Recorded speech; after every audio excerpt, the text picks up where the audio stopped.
Jadi gue pengen gitar, gimana caranya? Ngumpulin duit 50.000. Jadi mau di titiran.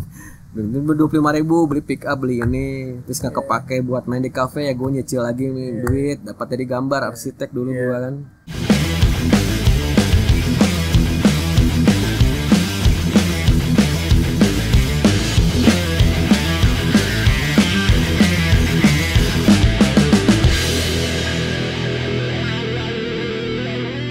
Wah, terus mulai ngeh ada perlu efek atau sound itu kapan?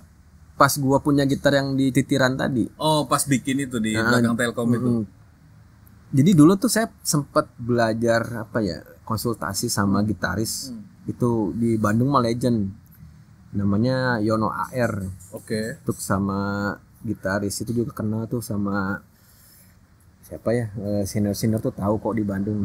Masih kontak sekarang? Udah almarhum. Udah almarhum. Jadi dia itu kakinya lumpuh, jatuh dari motor kalau nggak salah ceritanya. Tapi dia pakai roda 3, dia ngajar gitar di daerah Linggawastu. Oke. Saya sempat berapa kali konsultasi sama dia, diajarin. Jadi beberapa hal yang tidak dia mengerti di kaset, gua tanya ke dia, dan dia kasih tahu. Itulah pertama kali dibukakan gua banyak teori main gitar. Oh, dari almarhum beliau inilah ya. Sampai pengertian lu kalau main chord standar lu mana, C mayor. Oke. Kalau mau naik ke, ibarat kalau beli jalan kaki lu ke sana, sambil jalan lu beli rokok nggak? Beli. Nah ini nambah lagi nih, naik 7. Oke. Nanti lagi di sana lu lapar nggak, makan, naik lagi di 9. Sampai tujuan terakhir lu mau lebih wah nggak, pakai 13. Nah itu diterangin sama dia tuh. Dan pakai analogi yang gampang masuknya.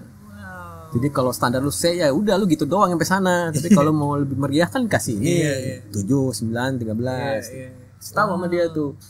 Sampai teknik main gitar yang dulu kan main gitar kan dengan lagu kayak di melengking-lengkingnya apa ya gitu. Ada dua macam nih, melengking pakai efek atau melengking pakai teknik.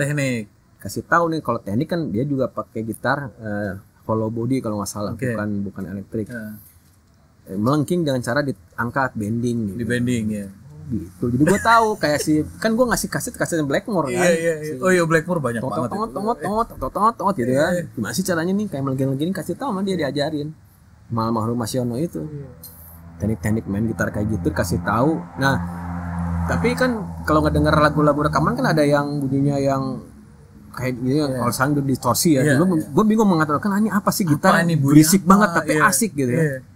Oh, kamu nyari yang begini? Ada, ntar teman saya datang ini janjian hari kapan, dia datang tuh, alatnya tuh hitam, baru tahu namanya tone blender. Oke, oh zaman itu ya tone blender. Ini tone blender nih, harganya 35 dia jual second, bau rokok banget. Kayaknya tuh udah smellnya ini bau asbak. Dibuka sama gue mengkotor banget, tapi bunyi. Dari situlah gue dapat tahu, oh ternyata itu namanya yang ada di kaset-kaset yang distorsi tadi dibilangnya lah, itu tone blender. Jadi itu ada kayak gain, volume sama sama tone.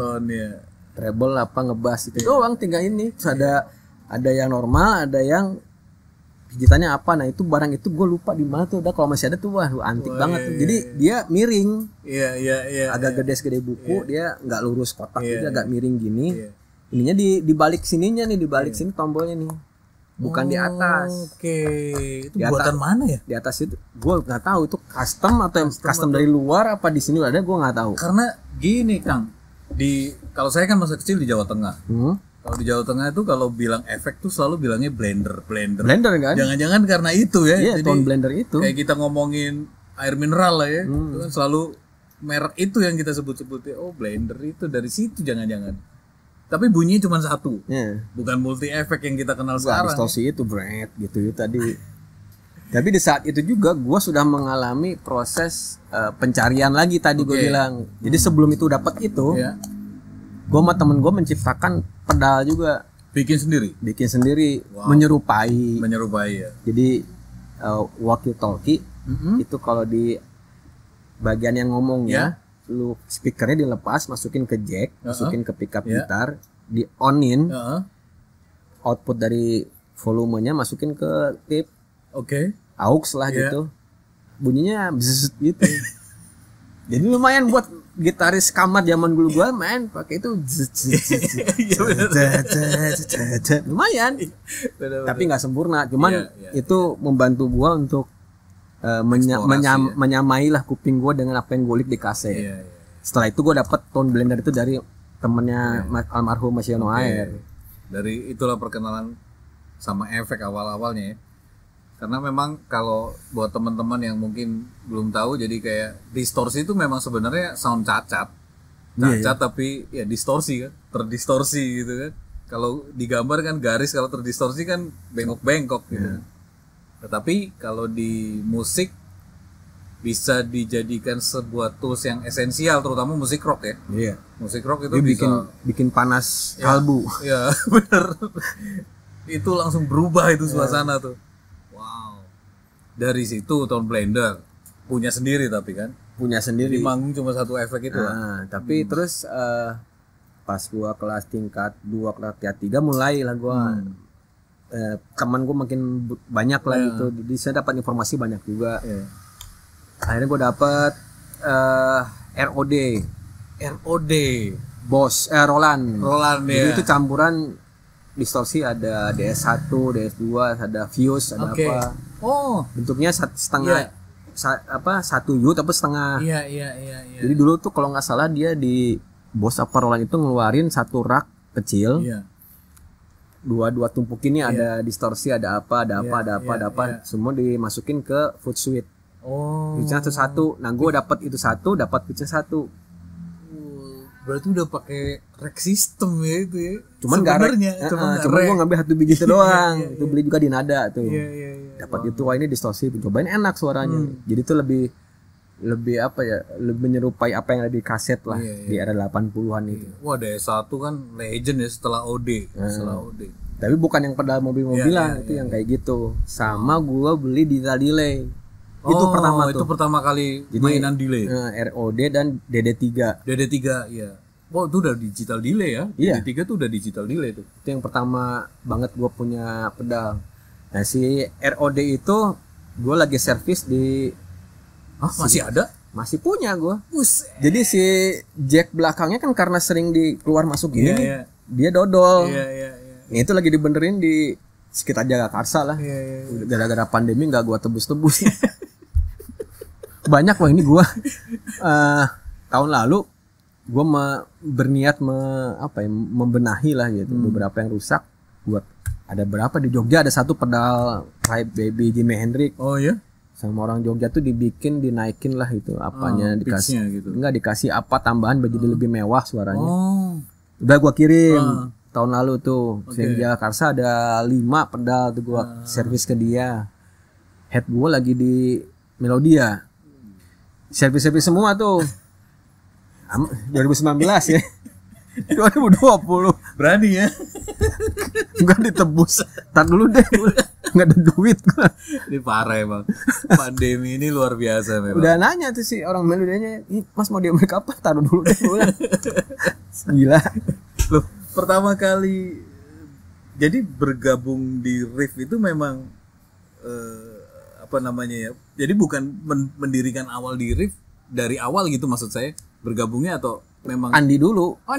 Riff tuh Andi dulu yang bikin nama Baron. Tapi juga bukan Riff dulu namanya. Apalah namanya tuh, Badai, singkatan dari Oh iya saya pernah dengar Badai. Itu gua dulu kan sama Andi sama Magi tuh bikin band juga.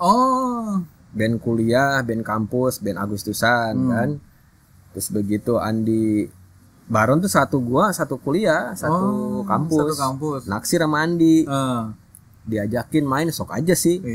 Tapi diajakinnya langsung main di kafe. Di Ohara itu, Tavern Bar itulah. Itu lagu-lagunya yang kayak tadi gue bilang, yang kayak blues. Dan yang datang sana kan ekspatriat semua tuh. Yang penontonnya memang cocok lah. Jadi cover band-band itu lah ya. Dan gue sebagai penonton saat itu tuh sering tiap hari mereka main, malam datang sama teman-teman kuliah gue nontonin, yang asik lah gitu. Tiba-tiba Baronnya nggak ada. manggung keberapa udah sekian lama tuh kok nggak ada baru diganti sama gitarisnya Cafe juga lah, tapi ganti-ganti. Iya.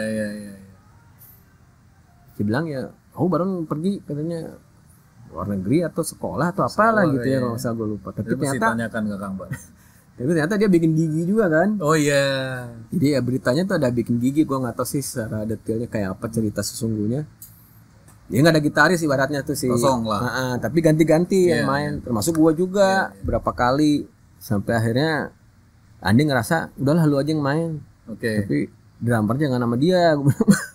Ganti. Karena waktu di awal-awal enak, lama-kelamaan enggak. Ternyata dia lagi udah sibuk dengan pekerjaan lainnya lah. Iya. Karena waktu gue ingat waktu itu mainin lagunya Collective Soul sama lagunya apa sama main drumnya. Jadi gue main intro lagu, begitu drum masuk kok beda. Ada tuh pengalaman itu tuh di Wahara gue. Lagunya Sign tuh sama lagu apa ya gue lupa tuh. Drum ketuker dia drumnya mainnya tuh kalau nggak salah. Jadi sama pokoknya lah. Jadi udah gitu gue pikir kok jadi sama semua lagu main drumnya, ini gimana sih orang? Ini kan kalau mau Magi aja, Magi kan udah main drum. Ya udah Magi masuk. Jadi Magi, saya sama Andi lah. Bassnya masih yang lama, Iwan. Nambah gitaris satu lagi. Itu. Memang jadi di format 2 gitaris. Berarti dari awal memang nggak ada pemain keyboard ya? Awalnya ada. Awalnya ada ya? Karena udah jadi 2 gitar, main keyboardnya mundur. Gitu. Itu juga sebenarnya main gitar satu lagi juga asalnya juga di luar gua nggak tahu juga. Jadi waktu gua main ya main aja, terus tiba-tiba ada gitaris lagi. Ternyata yang bawah sih pemain keyboard. Gua gitar satu lagi deh biar ini. Tapi malah pemain keyboardnya mundur.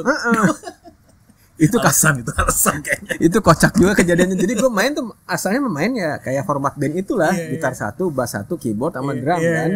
Sama Andi. Terus tiba-tiba nambah gitar. Gue mau gitaris satu main. Nyangga semain cuma hayu. Main tapi tiba-tiba dia yang mundur.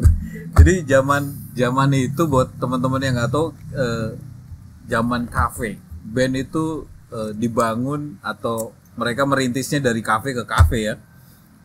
Biasanya gede di situ. Gue inget banget mau nonton Riff dulu.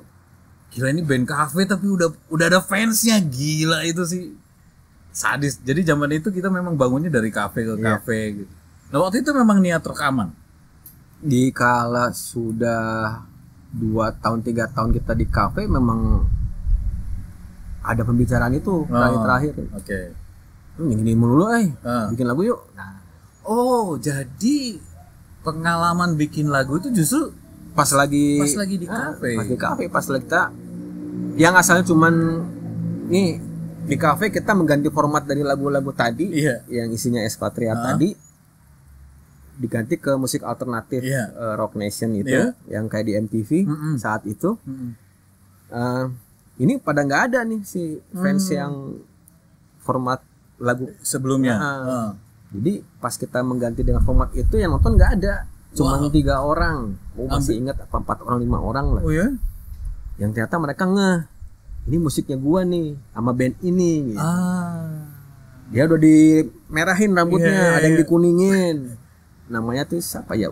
Ule siapa ada geng itu tuh. Itu pertama banget tuh gua masih ingat. Dan gua ngomong sama Magi, ini kalau nih orang lebih dari 3 orang ada 100 orang seru nih tempat gitu. Amin. Taunya iya. Berapa bulan ke depan makin rame. Karena tersebar kabar sih itu tadi. Jadi mengcover apa itu waktu itu? Pearl Jam ya. Sampai ke Marilyn Manson. Tapi kan Riff lebih dikenal sebagai cover U2 gitu tuh mulai kapan? Termasuk itu sisa-sisa dari zaman waktu kita yang sebelumnya. Tapi itu masuk alternatif juga kan. Iya. Jadi dimainin juga tetap sama kita pas saat sudah jalan di kafe itu. Berarti bawain Pearl Jam alternatif gitu ya. Wow. Jadi karena kita kalau gua sih bukan ini ya, karena menurut gua pada saat itu memang kita adalah kayak ngedobrak tradisi sih sebenarnya. Karena waktu itu di kafe-kafe Bandung Jakarta tuh kayaknya banyak band format vokal 3, perempuan 21 laki ya. Kayak lagu-lagunya Toto, Top 40 Top 40 kan. Itu kan kayaknya sih diinin sama band-band dari Filipina kalau nggak salah. Iya, pengaruh dari situ. Sehingga akhirnya mereka buat kayak gitu semua. Nah, kita tuh nggak ngikutin format itu. Malah kita ngeluarin formatnya format alternatif itu. Jadi yang lagunya Pearl Jam, yang Smashing, yang gitu-gitu di tahun 95 sampai 96 lah. Oke. Jadi itu benar-benar menguras orang untuk nyari tahu siapa sih band, pada datang semuanya. Jadi rame. Oke. Jadi merasa terwakili dengan apa ya, generasi saat itu ya. Jadi riff sampai si dekornya itu tempat pun diganti setiap kita lagi manggung diganti. Itu kan tavern bar, itu cuma kayu-kayu doang, dikainin hitam. Iya, dari pintu masuknya si kafe itu sampai ke panggung itu hitam. Gila ya. Dan kita beranikan diri bikin iklan di koran PR setiap Jumat itu dengan warna alternatif itu. Dan itu namanya sudah Riff? Sudah. Pak, memakai nama Riff itu dari awal atau pada saat pergantian musik itu? Pergantian itulah. Awalnya sih kan Rhythm in Freedom. Oh, Rhythm in Freedom. Jadi ada disingkat Riff. Udah Riff itu pas lagi udah Pearl Jam segala macam. Itulah ya Riff ya, mulai nge-branding. Kalau Om Jik sendiri gitaris panutan yang sering atau apa yang sering dikulik atau apa sih nyebutnya? Panutan ya, idola. Wah, idola mungkin dari amatir saya belajar sampai profesional sekarang pun udah berganti-ganti ya. Banyak kalau sekarang sih banyak melihat dari karya-karya yang udah baru keluar. Apakah ini masuk di kuping apa asik apa gimana, banyak. Jadi kalau sekarang ini saya lebih banyak udah 10 tahun ini menggali apa yang ada dalam diri saya sendiri sih sebenarnya sih. Udah enggak, kalaupun ada cukup mempengaruhi ya dengerin, oh ya mainnya kayak gini asik. Coba diterapkan pola begini bisa ya Jadi kalau di belakang itu mau udah Jimi Hendrix, Van Halen, si Blackmore segala macam kan, itu yang mempengaruhi sampai ke era-era yang di alternatif pun banyak saya mempengaruhi lah.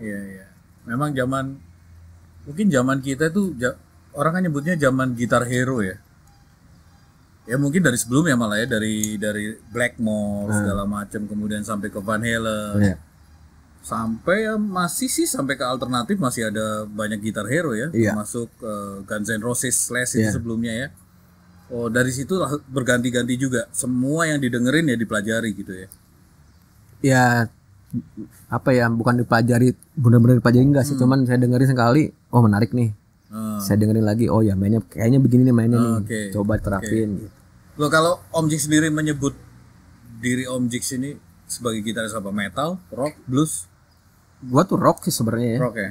Cuman tetap waktu dulu diajarinnya gitu, kalau gitar itu nggak lepas dari teknik blues gitu kan. Kalau main rock kan dulu gitu kan. Jadi itu ada pengaruh dari situ, ada. Itu nggak bisa dihilangin sama saya. Terus yang merubah itu haluan itu semua adalah Yngwie Malmsteen. Yes. Ada main speed, main notasinya beda, itu mempengaruhi saya juga. Berarti sempat belajar speed juga? Sempat 3 album pertama sih hatam saya dulu. Si Rising Force tuh dulu. Tapi udah gitu ya, gara-gara gue udah masuk ke eranya alternatif tadi, itu dilupakan. Gue harus ngulik lagu-lagu Pearl Jam yang sangat beda banget dengan apa yang gue ulik di era 80. Zaman itu disebutnya era 3 chord gitu ya. Iya. Kan dulu Andi Gomagi tuh kan bandnya band hair metal dulu mah. Oh iya. Hairnya itulah. Kalau nggak Mr. Big, Lin Smoke, Yngwie, terus yang gitu-gitulah. Poison. Gitu-gitu kan. Di era 80 akhir tuh gue mainin itu. Satu lagu tuh nggak bisa diulik cuma sehari. Bisa seminggu sampai kena banget. Sampai detail dapat banget. Begitu gue masuk ke industri cafe tadi di 90 awal yang harus mainin lagu-lagu Pearl Jam. Ini main apa ya gue? Mainin lagunya si Nirvana lah. Ini apa coba gue main? Ini nggak gue pelajari di dulunya. Jadi gue harus, ini baru, hal-hal baru yang harus gue adaptasi. Akhirnya ini dilupakan, sempat dilupakan karena gue harus mengejar target ini. Iya betul. Itu kerasa banget. Mainin lagu kayak yang seenaknya, tapi ternyata sulit kalau lu nggak bisa dapat. Kan main kan gitu kan si Nirvana kan kayak yang seenaknya, dengerin lagi Enggak juga, emang harus ada apa ya, harus ada rasa, harus nempel ya gitu ya.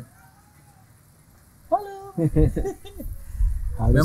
Memang dari zaman Mr. Big gitu ya, yang banyak notasi, terus kemudian pindah ke Nirvana yang bahkan kalau nggak salah jarang banget ada leadnya itu ya. Jarang banget ya. Jadi banyakan main chord terus main rhythm. Tapi kan juga beda banget rhythmnya juga kan? Betul. Apa ya? Bukan power chord yang kita kenal sebelumnya. Iya gitu. Betul. Beda sekali memang zaman itu. Cuma mainin kayak lagunya apa ya dulu ya? Gue sampai masih nggak kepikir aja nih orang bisa bikin begini.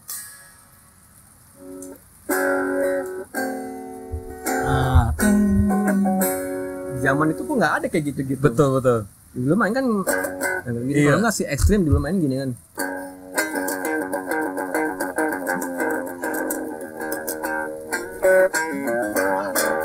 Iya.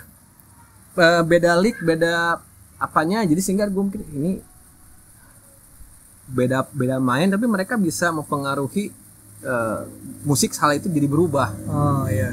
Edan lah kalau bilang mah dulu tuh. Nggak kayak, bukan satu yang bentuknya gue dengar kayak yang asal, tapi ternyata ini enggak susah. Enggak. Betul. Ada filosofinya juga di balik itu sebenarnya. Oke. Nah, tadi sempat nyebutin waktu beli Semic itu Strat style. Karena kebutuhan. Kenapa sekarang Gibson? Sekarang Gibson ya? Nah, gara-gara Ivan. Mulai kapan itu?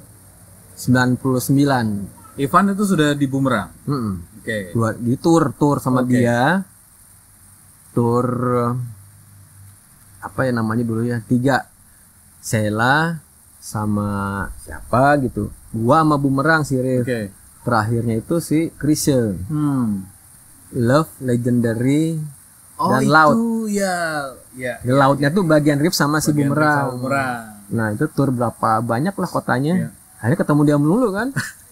Sampai enak ngeliat rambut dia. Enak juga, dia mau pengaruhi gua terus tiap hari. Bro, ayo gantilah gitarnya.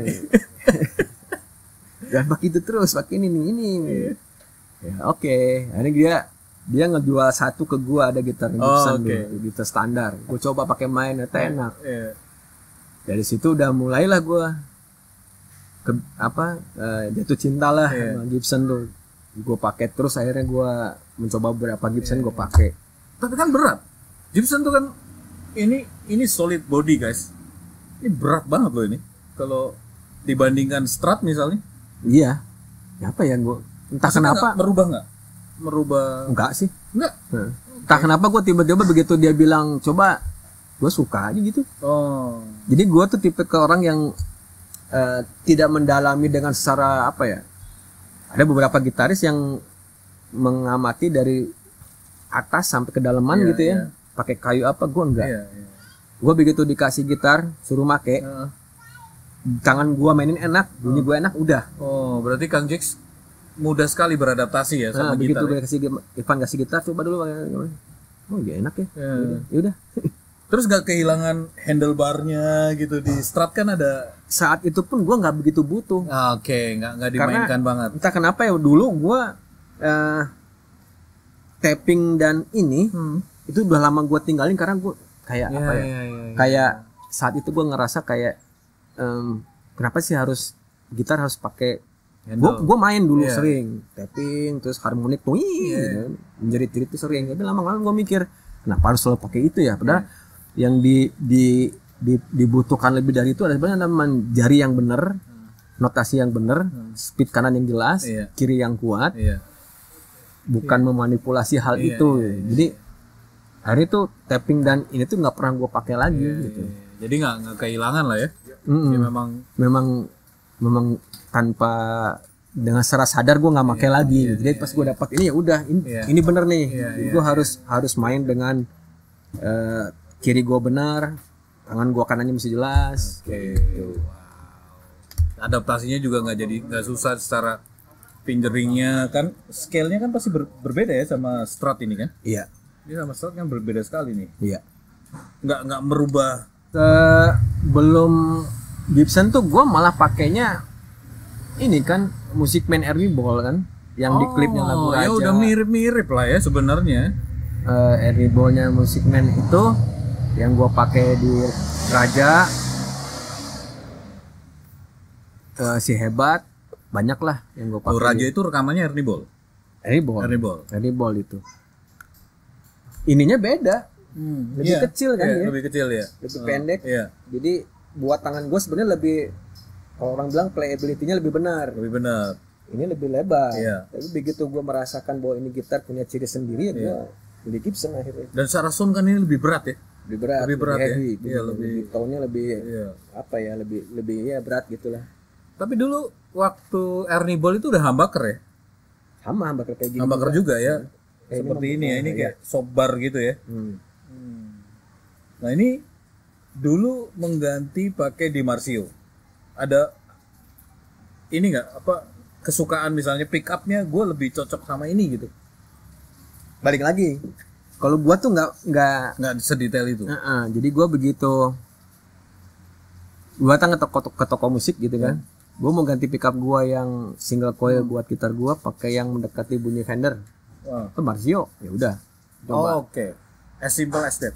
Terus gua begitu Gibson ke si Van, pick up gua rusak. Yang mana yang ini? Udah nyoba IMG belum? Udah pernah. Gua ada nih. Udah sini gua. Pasangin ya, pasangin. Udah jadi IMG sekarang. Berarti nggak terlalu ngulik ke elektronik parts-nya ya, lebih ke gimana mainnya aja gitu. Gua main dirasain enak, di kuping gua bener ya udah itu. Kalau emang di kuping gue udah gak enak ya harus diganti, cari lagi gitu. Tapi kalau ke efek pasti ngulik. Ya, kalau efek sama ampli ya gue nyari. Benar, gue karakternya tahu gini, produk ini kayak apa. Bos tuh gue suka. Bos itu ternyata kalau diperhatiin dia asik sebenarnya Bos itu. Cuman kalah kosmetik dengan produk-produk yang dari luar yang merek-merek lain. Itu kayaknya butik tuh lebih apa ya, lebih gengsinya ada gitu. Padahal Bos itu merek gede loh. Iya, dan itu banyak macam-macamnya. Iya. Dan sangat legend. Dari satu delay aja udah banyak. Iya, betul. Macam-macam kan. Terus ada lagi yang semua tuh sampai dia ngeluarin multi efek apapun semua tuh udah keren tuh. Iya, betul. Bos tuh asik. Itu luar biasa tuh. Iya. Sampai sekarang pun gua kalau sampai memang ada semesta mengatakan lain, gue mau kok jadi artisnya Bos. Mudah-mudahan orang Bos nonton. Bos itu satu company sama Roland kalau nggak salah ya. Iya. Gue kasih lihat deh dede gue yang masih ada tuh. Gue beli tahun 80 berapa gitu beli. Mungkin kalau mereka reissue keren juga ya, reissue efek-efek zaman dulu itu ya. Tapi kayaknya mereka udah produknya udah lain kan ya, udah bukan sekali. Jepang lagi kan. Betul. Iya.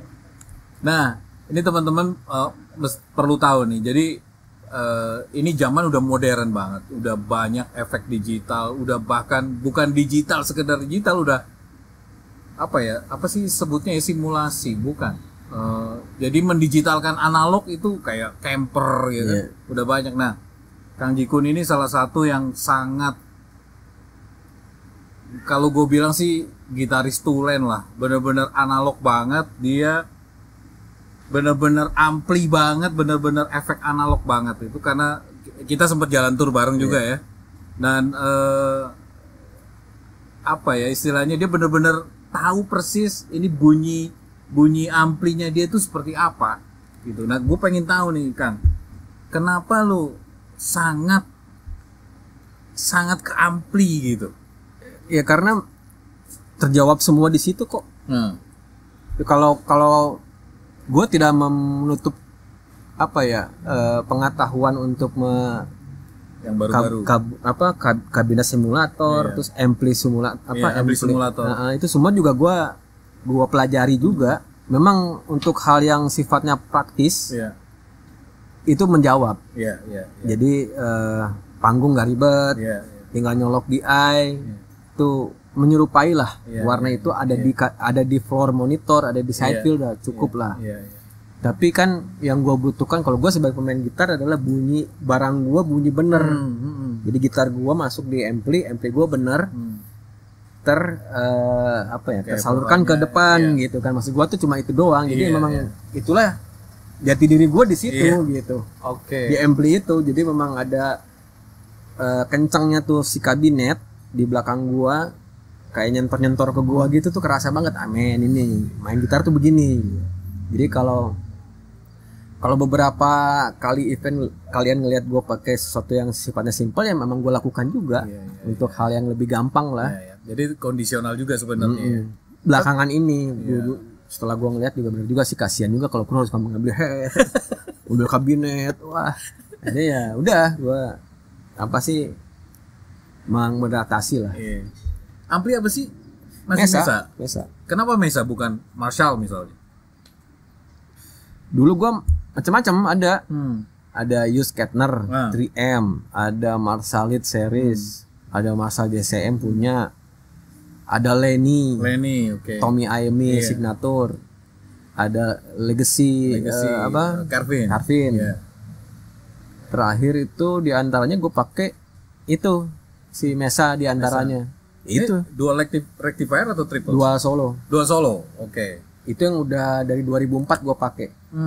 Ada yang kekhasan atau yang sangat disenangi dari si dual solo ini? Beberapa orang sih bilang untuk beberapa detail main nggak bagus, tapi gue mencoba untuk memasuki itu maksudnya apa. Memang harus bisa memainkan itu. Jadi kalau memang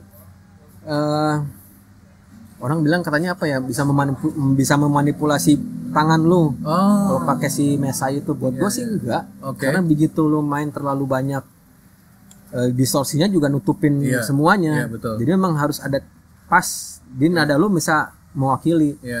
Nah itu semua tuh hanya bisa di Marshall. Kalau Marshall main lebih detail, enak. Betul.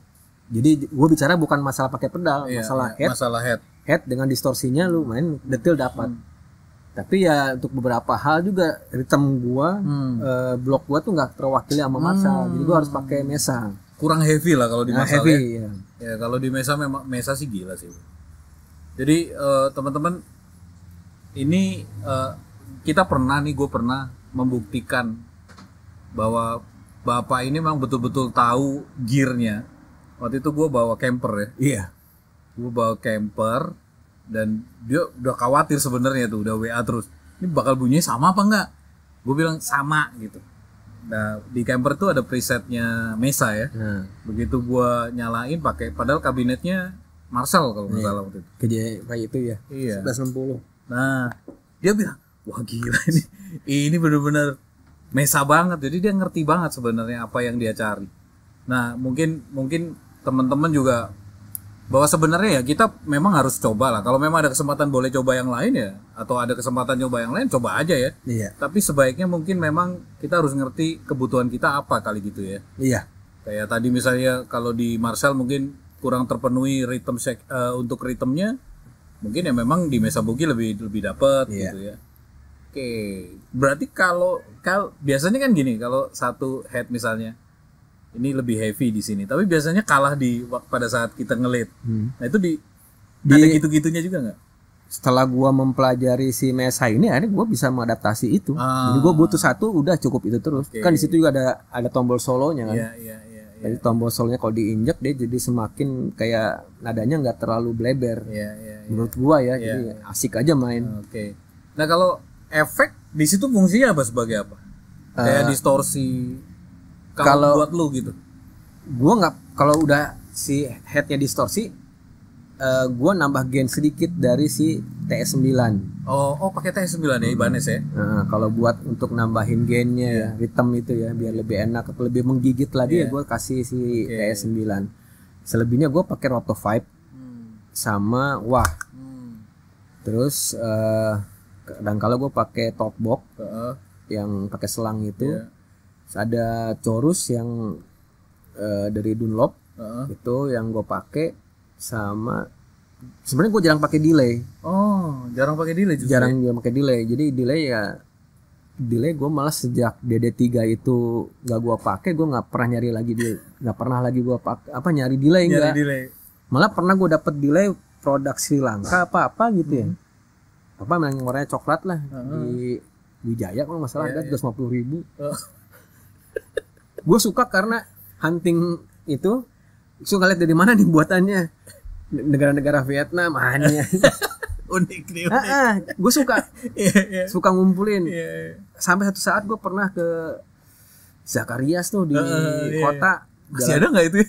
Gue dapetin pernah tuh sama ini buat listrik tuh sama beberapa pedal tuh lama-lama tuh wah ini masih asik gue beli. Dari beberapa toko ada yang lihat nih produknya produk kayak gitu gitulah yang negara dunia ketiga lah. Negara dunia ketiga harganya harga 450.000 gue beli gue koleksiin tapi emang antik gitu. Antik ya. Beberapa gue pakai juga. Nah itu satu gila gue pakai cuma itu doang. Tapi itu juga udah rusak sih, knopnya udah mulai oglek ya udah jadi gue ditaruh lagi di rumah. Lu kalau rekaman formatnya sama aja kalau di panggung? Sama. Kayak gitu juga. Nah, jadi gue bawa kabinet gue, bawa head gue, taruh aja di ruangan tag. Terus gue pakai kabel panjang, dari monitor gue main gitar udah. Ini ngomongin soal kabel, kan ada tuh gitaris yang harus kabel inilah, harus wireless lah. Kalau lu sendiri gimana? Kalau kebutuhan panggung wireless. Karena karena memang manggung itu kan harus juga nggak cuman main tapi juga harus dilihat enak kan. Ada perform.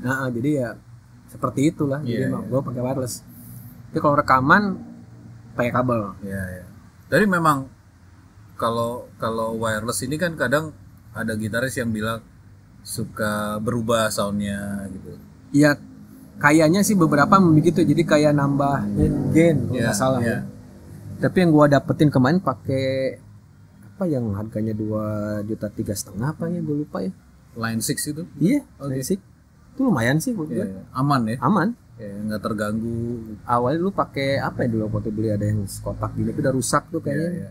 Berapa kali tuh beli wireless nggak pernah ada awet-awetnya tuh.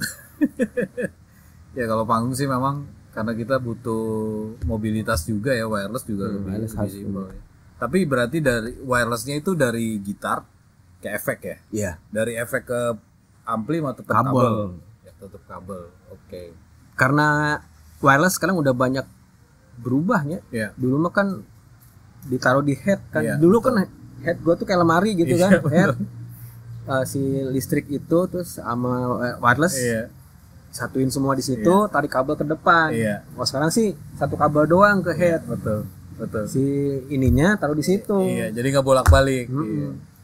Ngomongin bolak-balik, lu setting efeknya di insert atau? Gue nggak pernah pakai send return. Nggak pakai. Karena efek gue bukan efek send return. Jadi efek gue kan tadi Roto 5 wah untuk nambah gain distorsi itu sama chorus. Wow. Jadi gue nggak ada yang send return buat modulasi nggak ada. Kalau kita orang audio nyebutnya purist ini. Jadi asli aja suara. Gue nggak mau merubah suara distorsi head gue. Betul. Berarti tetap distorsi di head tetap dipakai ya, meskipun kayak gitu ya. Berarti di ujung tetap ada distorsi ya sedikit. Jadi gue di head gue tuh distorsi, bukan clean. Iya. Pada saat solo, tombol solonya si Mesa bukan nambah di efek kayak anak sekarang itu ya. Kalau clean bisa pakai kalau head lo clean. Pakai booster bisa, tapi kalau ampli lu udah bunyinya distorsi, pakai booster nggak bisa. Akan segitu-gitu aja bunyinya. Betul. Karena distorsinya di sini, makanya nyari yang ada switch buat solo dia sendiri. Itu adanya di Mesa waktu itu. Lu kalau di panggung sama di recording, ada setting yang beda nggak di tone-nya? Mirip ya? Nggak ada yang berubah. Secara mid, bass, treble-nya nggak ada yang berubah ya? Kalau di riff mungkin ada kolaborasi sama Ovi, jadi agak sedikit disamakan ya. Tapi kalau yang J-Kun sequencing enggak. Udah benar-benar apa yang terjadi di studio, apa yang di panggung sama. Sama ya. Oke. Jadi nggak ribet juga ya, karena sudah bukan template sih, tapi memang settingannya seperti itulah ya. Jadi apa yang di recording ya itu dibawa ke panggung. Sedangkan di panggung sendiri lu pengen denger apa sih? Di monitor lu pengen denger gitar lu? Gue butuh kick drum. Oke. Karena kalau snare kadang-kadang ada di mana-mana bunyi jelas kan. Kick drum tuh gue butuh penting banget. Karena itu ngikutin tempo. Sama bass, sama vokal. Sedangkan gitar pengennya dari ampli. Ada di floor ada. Di floor. Kalau enggak di side field kiri gua ya gitar gua, side field kiri sana ya Ovi biasanya gitu. Kalau gue pernah nyoba ditukar, gue kehilangan main. Anjing gue main sama siapa ini? Gue nggak ngerti main gue apaan. Akhirnya harus dibikin kiri kanan. Jadi kalau teman-teman nanti berkesempatan, mungkin ada kesempatan naik di atas panggung, wih itu sih energinya gila sih. Itu bener-bener Riff itu band rock. Nah gue belum pernah sama Jikun Spreng nih. Mudah-mudahan nanti kapan-kapan kalau ada kesempatan gue bisa nonton nih. Tapi pasti energinya gila juga. Itu kalau Jikun Spreng dan Riff, apa yang membedakan sebenarnya permainan lu atau sound lu atau apanya yang beda? Gue bingung jawab ini karena yang kan gini ya, kalau orang di band bikin sesuatu yang lain, produk lain lah, dia pasti melakukan itu tuh dengan bentuk lain. Kalau dia main gitar, mungkin di sini dia main keyboard, nyanyi atau apa gitu kan. Jadi emang tanya apa bedanya? Jelas lah beda. Gue nyanyi kok di sini gitu kan. Kalau sama aja main gitar juga. Kalau sekarang gue lakukan sama-sama gue main gitar. Barangnya pun sama, Gibson sama Mesa. Apa yang mungkin beda? Tapi mungkin kalau gue terjemahkan, energi gue di Spreng ini lebih sendiri. Karena di situ gue bikin lagu, gue bikin lirik, gue yang mengarahkan ide-ide itu ke semua player lainnya. Akhirnya mereka semua yang mengkolaborasi dengan saya gitu kan. Kalau di Riff itu komprominya lebih banyak. Nggak bisa gue memaksakan apa yang gue, karena di situ ada Ovi, ada Teddy, ada Andi, ada Magi yang sama-sama juga keras. Betul. Jadi memang harus satu sepakat di Riff.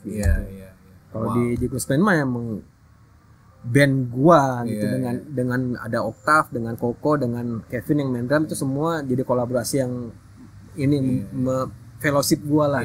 Betul. Ya, jadi beda lah ya. Bedanya di situ karena ada apa ya, menuangkan keinginan pribadi juga ya kalau di Jikun Spreng ya. Arahnya kemana kalau Jikun Spreng? Lebih apa? Secara genre mah mirip-mirip ya. Kalau gua menyetorkan CD hasil kerjaan gua ke Om Inyo, Om Inyo bilang, nanggung lo. Ini CD yang mana nih, Jikun Spreng? Nanggung lo. Kenapa nggak kayak gini aja? Gue bingung jawabannya. Maksud gua tuh, nih Om Inyo, gue punya CD, kasih kerjaan gua dong. Bukan, nih jawabnya malah gitu. Jadi dengerin sama dia, nanggung Ji. Kenapa nggak dibikin kayak gini aja? Oh man.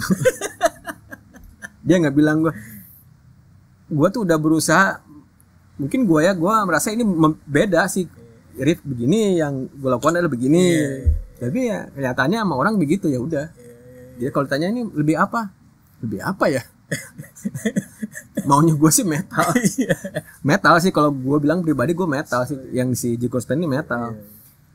Apa ya balik ke metal zaman dulu, bila dikatakan begitu, Black Sabbath, Judas Priest, apapun terserah lah. Atau mau dikatakan kayak siapa terserah lah, pokoknya ini gue udah buat sesuatu yang berbeda menurut gue ya. Orang lain menilai silahkan lah. Tapi pengaruh terbesar berarti era-era itu kali ya, Black Sabbath. Ya karena itu Led Zeppelin. Di gua awal belajar gitar itu banyak banget. Ya pasti akan sangat berpengaruh besar ya. Sedangkan kalau di riff mungkin kompromi dengan selera yang lain juga. Ya. Lu kalau di rumah latihan apa sih, Kang? Gitar tuh latihannya gimana sih? Practicing aja sih. Fingering gitu? Fingering ya. Boleh dipraktekin nggak fingeringnya kayak apa? Yang main-main seperti apa ya? Main-main begini sering banget gue lakukan.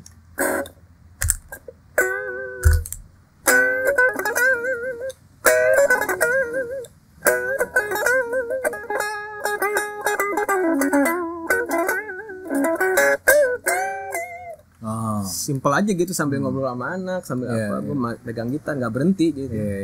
Dan kalau anak mandi ya gue lepasin, gue mandi dulu. Tapi ritme gitu lo latih juga? Latih juga, kadang-kadang gue main gitu, apa kayak gitu main. Apa gue mainin lagi terus gitu. Ngulik lagu masih? Kebetulan nih, kapan ya gue ada semacam kayak undangan untuk akustikan, ya gue harus ngulik lagu. Lagu orang lah ya. Ngulik dulu. Tergantung juga job juga sih. Iya. Jadi sekarang lebih apa ya, mungkin lebih bisa berekspresi di project yang lain juga ya selain di riff ya.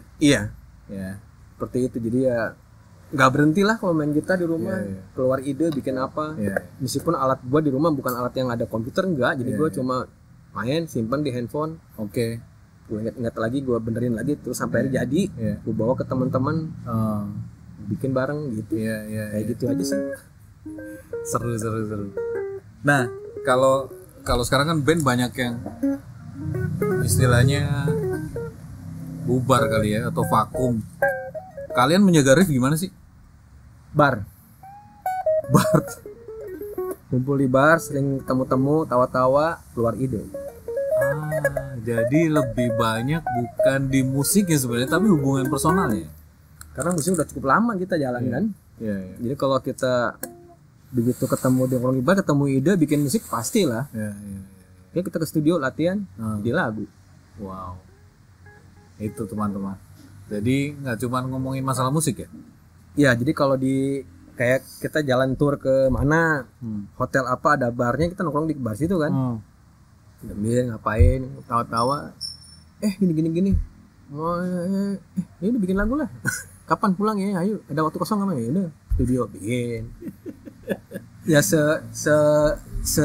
ilustrasi seperti itu tuh sering banget kita kejadian. Jadi maksudnya yang membuat kita awet ya musik udah jelas lah. Kita udah bertahun-tahun main musik bareng. Tapi yang saya rasa yang lebih kita rasakan adalah perkawanan, pertemanan, persaudaraan ini yang lebih lebih mempengaruhi lah. Dan kayaknya kan tidak berencana untuk divakumkan ya dalam waktu dekat ya. Kayaknya enggak sih. Nah ya, masih terus ya sebagai rumah juga ya. Iya. Wah. Kang Jigun, thank you banget waktunya. Gua belajar banyak hari ini dari masalah pergitaran ini. Karena gue sebenarnya pemain gitar rumahan. Gitaris rumahan. Gue ngalamin juga dulu kok. Gitu ya. Awal-awal amatiran ya gue gitaris rumahan gue. Gitaris kamar, gitaris rumahan, apapun lah sebutan itu. Sebelum sampai ke industri jadi berubah profesional. Wow. Jadi buat teman-teman yang main gitar, mudah-mudahan konten ini ada gunanya. Ya kalau nggak ada gunanya tonton aja lah. Mudah-mudahan menghibur. Rencana ke depan rilis apa? Jigus Friend ada planning? Iya. Kalau setelah buku ini rilis Desember, nanti Januari saya start lagi bikin yang tertunda selama pandemi. Jadi sebelum pandemi saya tuh udah workshop berapa kali sama bandnya si Jikun ini. Kena pandemi bubar. Pada ngalah dulu dengan keadaan kan. Jadi akhirnya gue juga nggak berani jalanin dulu. Tahun depan mungkin udah sepakat jalan lagi gitu. Ada sesuatu yang baru? Bikin tadinya mau single. Oke. Si Kevin drummer bilang nanggung om, album aja. Album sekalian. Gue pusing mikirin liriknya, tau nggak bikin apaan. Jigus Friend itu siapa aja sih, Kang? Oktav. Edane kan tuh. Main bassnya Edane. Koko Sasongko nyanyinya. Kevin yang main drum, saya main gitar. Jadi cuma berempat. Oke. So mudah-mudahan pandemi cepat berlalu, jadi proyeknya bisa segera terlaksana. Amin. Sukses buat komiknya.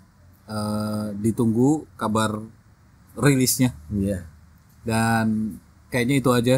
Waktunya juga ini yang nggak cukup. Sebenarnya bukan waktunya sih, memorinya udah hampir habis.